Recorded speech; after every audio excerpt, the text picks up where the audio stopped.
Hello, my beautiful people. Welcome to the most complete spoken English course on all of YouTube. This course was designed so that you can learn how to speak English fluently and naturally, just by listening, speaking, and living the stories. There's no need for memorizing vocabulary or translating every word. After the story, you'll get a test to answer out loud and a full vocabulary breakdown to help you understand the less common words. Let's dive right into today's episode. Today's story is called I Got Electrocuted on the Job, and it's told by Antonio, a licensed electrician who lived through a moment that changed how he sees life, work, and safety forever. Let's begin. I've worked with electricity for over 15 years. I've installed panels, wired houses, and repaired transformers in storms. I've been shocked before. Minor zaps that wake you up better than coffee. But I had never been electrocuted. Not until that one job. It was a Tuesday morning, and I had been contracted to inspect a faulty circuit in an old industrial warehouse. The building was at least 60 years old. Wires everywhere. Panels that hadn't been upgraded in decades. You could smell the dust and rust the moment you walked in. The foreman handed me the report. They're losing power on the east wing. Lights flicker, machines stall. It's affecting production. I nodded. I'll check the breaker boxes and run a voltage test. Now, I've always followed safety protocol. Gloves, insulated boots, voltage detector in hand. But that day, I was rushed. Behind schedule. I skipped one step. I didn't double-check the breaker before opening the panel. When I opened it, I noticed exposed copper wires, frayed, some even blackened. I thought, no problem, just need to trace the fault. I grabbed my multimeter, leaned in, and that's when it happened. A sudden pop, followed by a burning flash. I felt a sharp sting in my hand. Then an overwhelming shock traveled through my entire body. I couldn't move. My muscles seized, my jaw clenched shut. My brain was screaming, "Let go! Let go!" But I couldn't. Everything went white. I don't remember falling, but I must have been thrown back, because when I came to, I was on the ground, staring at the ceiling, my body twitching, my hands smoking. Someone was shouting my name. Antonio! Antonio! I could barely respond. My mouth was dry. My heart was pounding so hard, I thought it would break through my chest. The paramedics arrived within minutes. They stabilized me and rushed me to the hospital. On the way, I kept hearing the same words from the tech beside me. "You're lucky to be alive. That current could have stopped your heart." In the ER, they treated minor burns on my hand and shoulder, checked my vitals, and ran tests on my heart. No lasting damage, but the doctor told me I had experienced a full-body electrical shock that could have been fatal under different conditions. I lay in that hospital bed for hours, staring at the ceiling, thinking, how did I let this happen? One shortcut, one missed check, and I could have died. The next day, my wife came to see me. She didn't say much. She just held my hand. Later, she told me she didn't sleep the entire night before, worried she'd never see me again. That broke me. I'm an electrician. I'm supposed to respect electricity. I know how dangerous it is. I teach younger apprentices how to avoid these things. And yet, I made the kind of mistake I warn others about. That experience changed how I work and how I live. I don't rush anymore. I double-check every breaker.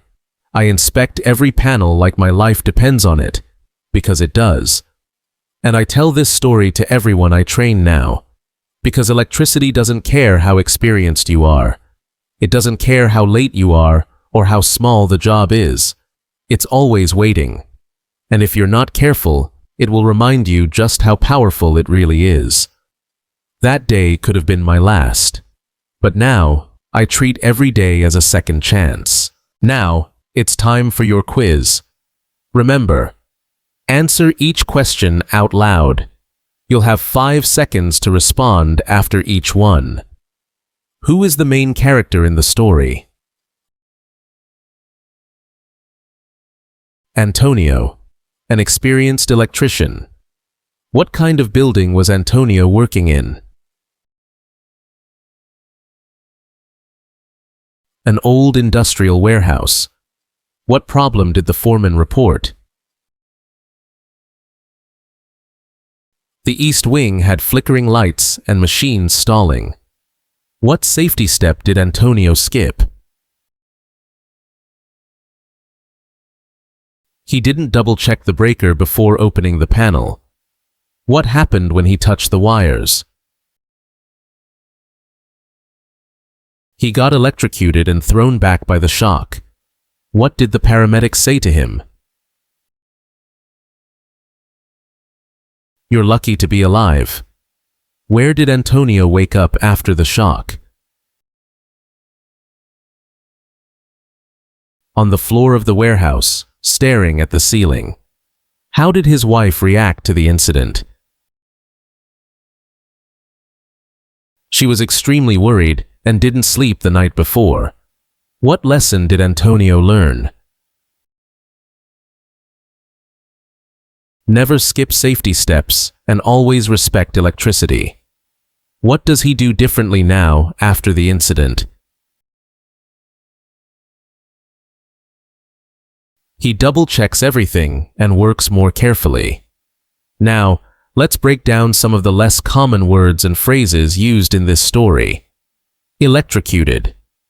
This means receiving a strong electric shock, often dangerous or fatal. Example: he got electrocuted while trying to fix the broken wire. Frayed.